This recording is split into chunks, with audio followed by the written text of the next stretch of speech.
So hi guys, welcome back to my channel.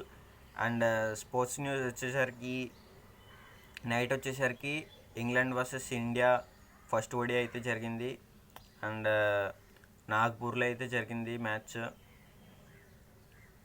And England toss win అయ్యి batting తీసుకుంది. And Buttler and Bethel వచ్చేసరికి 50-50 score చేశారు. And Philip salt వచ్చేసరికి 43 అలా score చేశారు and out అయిపోయాడు. అండ్ 247కి అయితే స్కోర్ తీసుకొచ్చారు. So Harshit Rana and Jadeja 3 wickets తీశారు. That's it.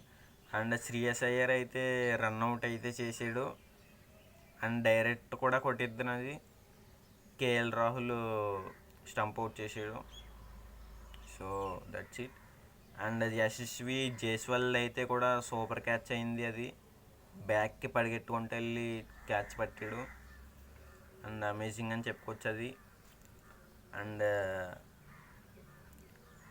శుభం గిల్ అండ్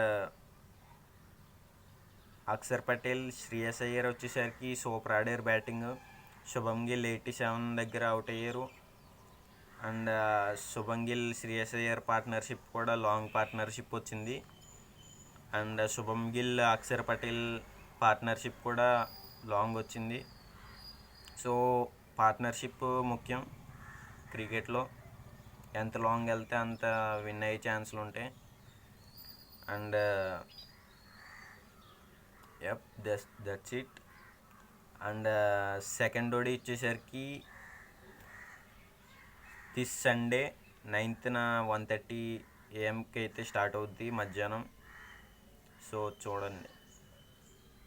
అండ్ అది వచ్చేసరికి సెకండ్ ఓడి వచ్చేసరికి కొటక్లో జరుగుతుంది. So that's it. And next match వచ్చేసరికి కోహ్లీ రావచ్చు. డ్రెస్సింగ్ రూమ్లో పట్టి గుడ్డ కట్టినట్టు కనిపించింది.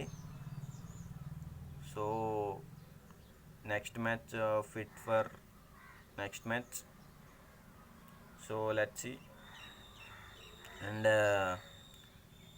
మూవీ న్యూస్ వచ్చేసరికి జాంబీ రెడ్డి 2 అయితే వస్తుంది. ప్రశాంత్ వర్మ కాదు డైరెక్టర్. రానా నాయుడు సిరీస్ తీశారు కదా, వాళ్ళు తీస్తున్నారంట పార్ట్ 2.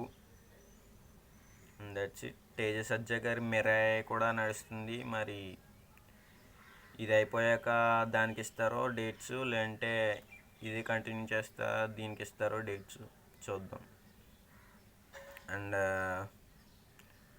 అండ్ మళ్ళీ హనుమాన్లో కూడా చెయ్యాలి. హనుమాన్ అదే సెకండ్ పార్ట్ వస్తుంది కదా హనుమాన్కి సీక్వెల్, దాని కూడా షూటింగ్ ఉంది. సో చూద్దాం.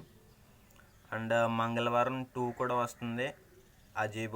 డైరెక్టర్ అజయ్ భూపతి గారు కూడా స్క్రిప్ట్ అయితే రాసుకున్నారంట, కంప్లీట్ అయిపోయింది సీక్వెల్కి. సో చూద్దాం. మంగళవారం 2 వస్తుంది. మంగళవారం 1 అసలు సూపర్ లెవెల్కి అయితే వెళ్ళిపోయింది. అది బీజిఎం అయితే కేక. So that's it. పుష్ప 2 వచ్చేసరికి నెట్ఫ్లిక్స్లో గ్లోబల్గా ట్రెండ్ అవుతుంది. సో చూద్దాం. జపనీస్, చైనా కూడా రిలీజ్ అంటున్నారు. ఎంతవరకు నిజమో చూద్దాం. So that's it for today. See you tomorrow.